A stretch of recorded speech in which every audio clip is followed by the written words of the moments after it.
Assalamualaikum and good afternoon to um, to everyone in this webinar. So today I will be presenting about the Malaysian Halal Certificate and its application process. So I hope that by the end of this presentation, everyone could learn more about Malaysian Halal certification, and hopefully it could clear up any concerns, any confusion, and any misconception about the Malaysian Halal certification. So um, without further ado, let's start with why you choose halal. So it's a misconception that halal is exclusive to Muslim only. So we would like to, uh, we like to state that halal is not exclusive to just Muslim only. It's also for non-Muslim as well, because halal is also try to become similar to other standard quality standard as well, like ISO, HACCP, in a way that we wanted to produce products that are clean, hygienic, environmentally friendly, and also respects animal welfare. So because of this, there is an enormous and rapidly growing global market for halal products, uh, mainly because of demand from Muslim, but also because of how halal they're trying to bring these standards to the industry as well. So yeah, as you can see here, the world Muslim population in the graph on the right side. So the world Muslim population is getting more and more increasing. So there's a huge potential market for this. So because Muslims, one of the obligation is to try to find halal food, halal medicine whenever they can. So there is always a demand as long as the Muslims uh, around the world. So in 2019, the global halal food market is 1.17 trillion USD.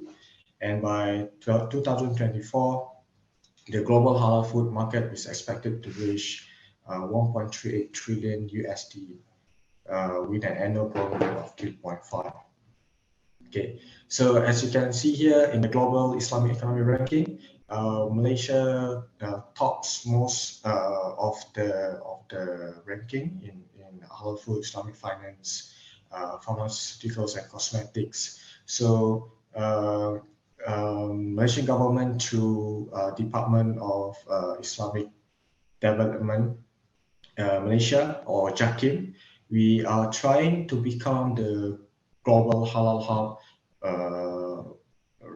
globally. So we try to become the best at everything that could help us to create this halal ecosystem, and that includes halal, halal products, Islamic finance, all these things that make up what the halal ecosystem is. So with the help of JAKIM, we are trying to become the global halal.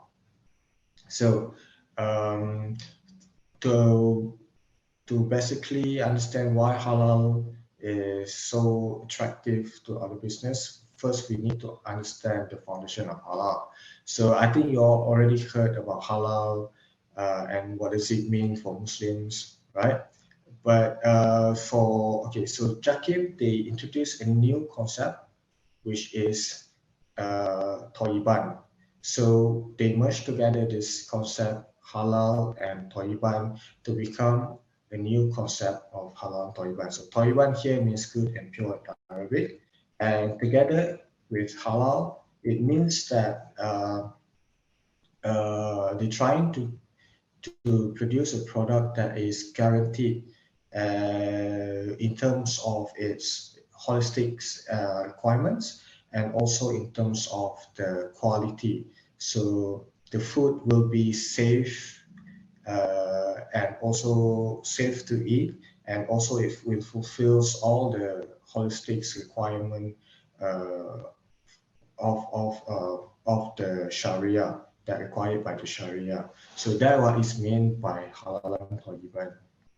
And by applying halal employment in the food industry, so you will have you have to make sure that your place and area are clean and hygienic, and then you have to make sure that your ingredient and supplies are made from the best source available, and then you have to make sure that you adhere to the strictest clean standard possible by perhaps using personal protective equipment in your food processing.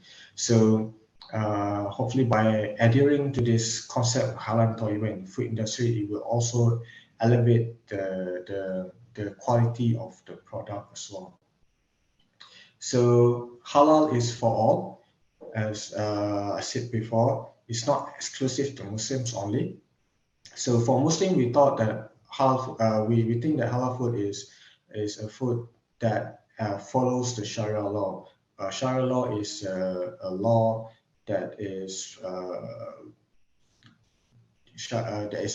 it basically means Islamic law basically, and we think for Muslim, we think that halal food gives you benefit both physically and spiritually. However, we also want non-Muslim when they see halal logo or halal certificate, so we want us to, for the non-Muslims to think that this product or this food is safe, hygienic, and the quality is top-notch. So that's what we want to we want non-Muslim to see about halal. Okay. And then let's talk about Malaysian Halal Certificate specifically. So Malaysian Halal Certificate, it is known worldwide for its international acceptance. So if you have a Malaysian Halal Certificate, you can also use it in other countries like Japan. So it was globally recognizable, and it also provide opportunity for you to enter Muslim market as well. So because Malaysia, we have been regarded as a halal hub to ASEAN countries and other major Muslim countries. So this is why Malaysian halal certificate are so valuable, and it has a very strong added value to a lot of businesses. So these are the schemes available for Malaysian halal certificate. There are 9. So it used to be 7, but they added 2 new schemes. So one, you have food and beverage product, and then you have food and beverage premise. So this is for like restaurant or bakery shop, and then you have slaughterhouse, abattoir, and then logistics. So logistics, you have 3 basically: retail, warehousing, and logistics. So, and then number 5, medical device. This is a new application scheme together with the contract manufacturing. And then you have 6 is cosmetic products, and then pharmaceutical products, and then consumer goods. So consumer goods is any products that are not suitable for the rest of the application scheme, but it is used daily by the Muslims. So it has something to do with the use of Muslims, that you can apply for halal. So for example, like hard chemicals, so used for cleaning, so you can apply for halal and it falls under consumer goods scheme. So if you are one of these applicants, you can apply for Malaysian Halal certificates. If you are a manufacturer or producer, distributor, trader, you can apply, or you are just doing repackaging in Malaysia, you can also apply for Halal certificate, Malaysian Halal certificate. And then you have abattoir, slaughterhouse, and also logistic owner, you can also apply or halal certificate. So this is the application process flowchart. So as you can see here, so you have to first register your MyHalal account, and it will take 24 hours for you to validate the account. Okay, once you log into your MyHalal account, you have to submit the halal application. So there's a lot of filling process to do. You have to fill up your product menu, etc. Your basically just the details of your company, and then you can submit by submit via MyHalal, and then you have 5 days for you to submit the supporting documents. So I'll touch about supporting documents later in the slide. And then once you submit all the supporting documents, so JAKIM will review your documents. They will review your application. So if your application is incomplete, then they will send an email to you, and you have to do the corrective action as soon as possible to make sure that there's to make sure that the application process will be smooth. And then if the application review is complete, and meaning that there is nothing JAKIM want to ask you more about, then they will issue you a payment letter. So payment letter usually you have to pay within 14 working days. So once you pay, they will JAKIM will issue a receipt, and then they will put you in a queue list of audit. So once they can find you a date of audit, then they will notify you. However, they will not give you an exact date. They will give you a time frame for, let's say, they will give you 8 June to 10 June. So just a time frame. They will never give you an exact date. So this is for you to prepare, and not just just prepare for that one day. You need to prepare for always all the time actually. But however, the queue time is for the audit is varies differently between JAKIM and JAID, and I need to point out that application for Malaysian Halal Certificate in Malaysia are handled by different authorities depending on which state you're on. And if it's international application, then it will just be handled by JAKIM, which is the authority body that handles all the halal application for certification, halal certification application. Right. So next, for audits, once you done with the audit, they will release a non-conformance report, and you have to do a corrective action, and they'll do some sampling as well. They take some sampling for your ingredients, and then they will pass the result of your audit to Malaysian Halal Panel or Panel Pengesahan Halal Malaysia. So if you pass, then you can collect your halal certificate. But if you fail, then a notification letter will be sent to the applicants. So the whole process for domestic halal application will take around 3 to 6 months. Yeah, but it also depends on your scheme as well. So there's a scheme like repackaging will take the shortest time period because the process is very simple, and so it doesn't need that much time for JAKIM to process your application. But however, if your if your application requires a lot of documentation, let's say your product, you want to get halal for 100 products, then there will be a lot of documentation, and JAKIM will require more time to go through your documents. So it depends on what kind of application are you applying for. And then next,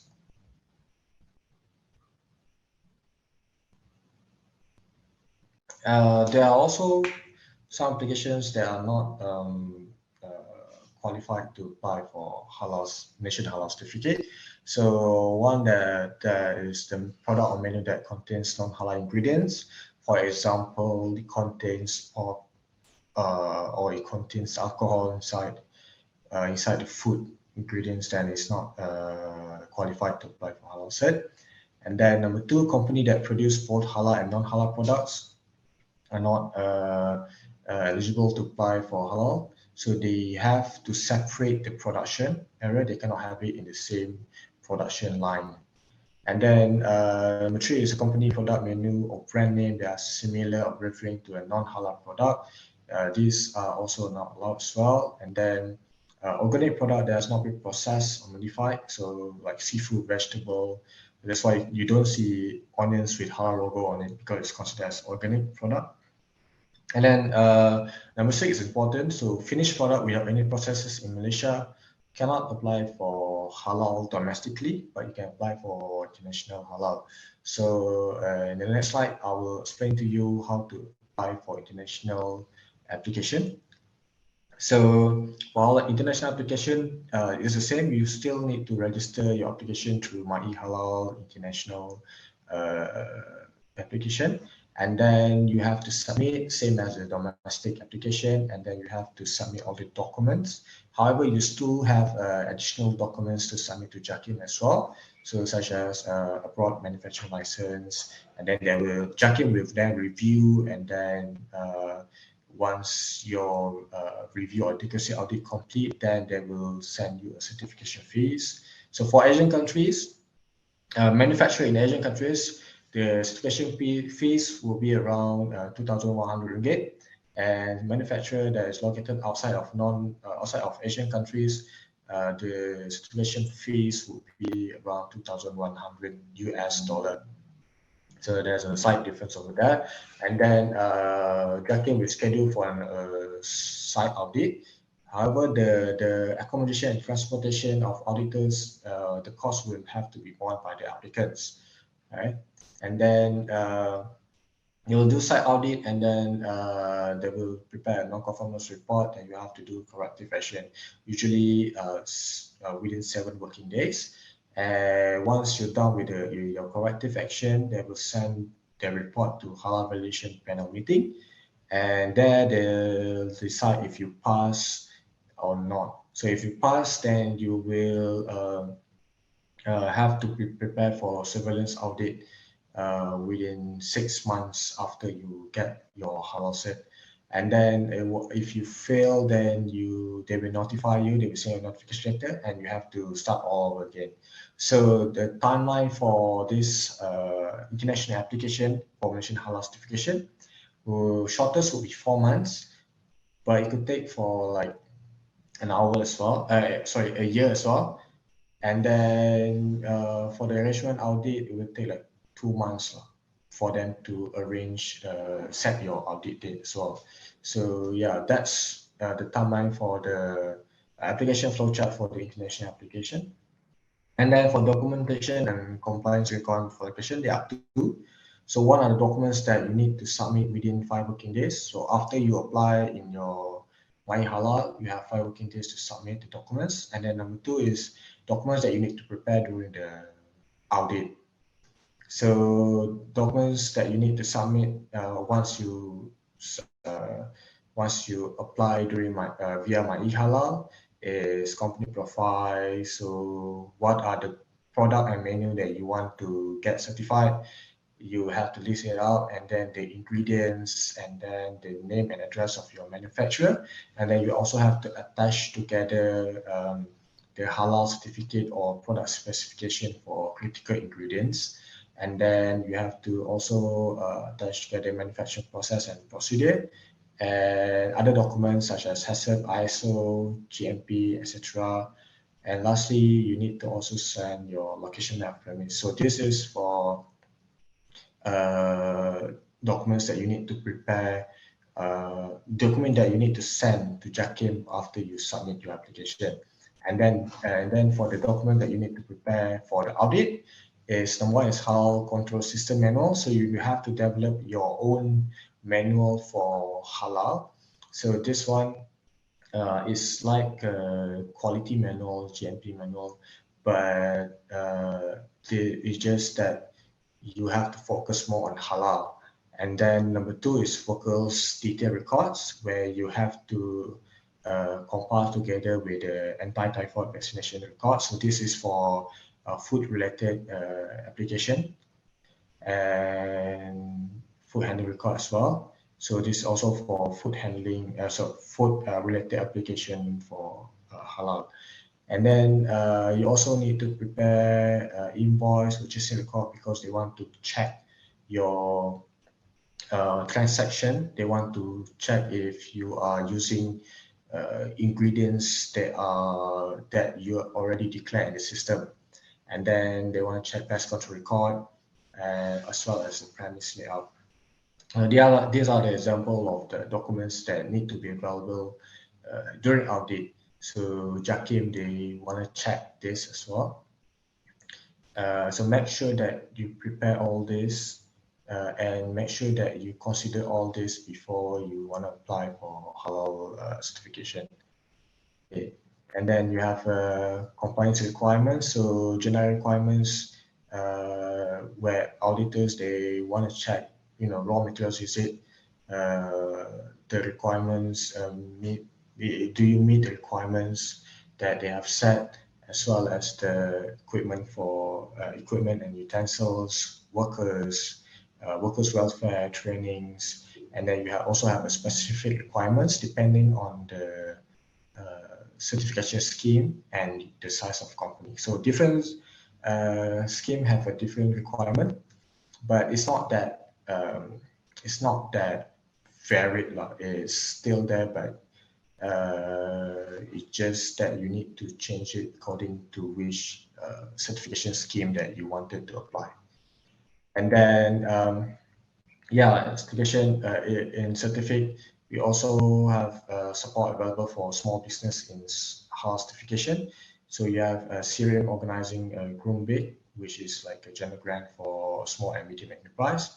And then you have Penjana 100 Plus by Halal PKS. So however, this is open to all Malaysian entrepreneur only. And then you have Mild Grant for small and medium enterprise that wanted to try and get into halal certification. So these are the support available if your business would like to get into halal market or halal industry. So this brings end to our presentation today.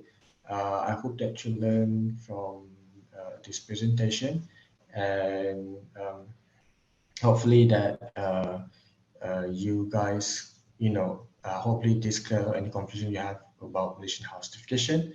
And thank you for your attention.